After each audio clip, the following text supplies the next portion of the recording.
জাতির উদ্দেশ্যে প্রধান উপদেষ্টা দেওয়ার ভাষণে নির্দিষ্ট করে আগামী জাতীয় নির্বাচনের ঘোষণা এবং তার আগে দেওয়া জুলাই ঘোষণাপত্রকে স্বাগত জানিয়েছে বিএনপি। দলটি বলেছে, এর মধ্যে দিয়ে নির্বাচন নিয়ে যে দোদুল্যমান ছিল সেটি কেটে গেছে। অন্তর্বর্তীকালীন সরকারের প্রধান উপদেষ্টা অধ্যাপক মোহাম্মদ ইউনূস আজ মঙ্গলবার সন্ধ্যার পর জাতির উদ্দেশ্যে দেওয়া ভাষণে আগামী ফেব্রুয়ারি মাসে রোজার আগে নির্বাচন আয়োজনের পদক্ষেপ নেওয়ার কথা বলেছেন। এরপর বিএনপির পক্ষ থেকে দলটির স্থায়ী কমিটির সদস্য সালাউদ্দিন আহমেদ তাৎক্ষণিকভাবে এই প্রতিক্রিয়া জানিয়েছেন। সালাউদ্দিন আহমেদ বলেন, প্রধান উপদেষ্টা দুইটি গুরুত্বপূর্ণ ঘোষণা দিয়েছেন, একটি জুলাই ঘোষণাপত্র, আরেকটি জাতির উদ্দেশ্যে ভাষণের মধ্য দিয়ে নির্বাচনের ঘোষণা দিয়েছেন। আমরা দুটোকেই স্বাগত জানাচ্ছি।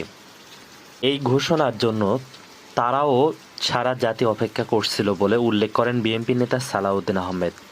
তিনি বলেন, এখন নির্বাচন কমিশন তফসিল ঘোষণা করবে যথাসময়ে। এর মধ্য দিয়ে বাংলাদেশের নির্বাচন নিয়ে যে একটি দোদুল্যমান ছিল তা আর রইল না। এখন সারা জাতি নির্বাচনমুখী পরিবেশের মধ্য দিয়ে যাবে। আগামী দিনে নির্বাচন ইনশাল্লাহ অবাধ, সুষ্ঠু, নিরপেক্ষ এবং বিশ্বের মধ্যে সবচেয়ে প্রশংসিত একটি নির্বাচন হবে বলে আমরা আশা করি। সেই লক্ষ্যে সমগ্র জাতিকে প্রস্তুতি নেওয়ার জন্য আমরা আহ্বান জানাচ্ছি।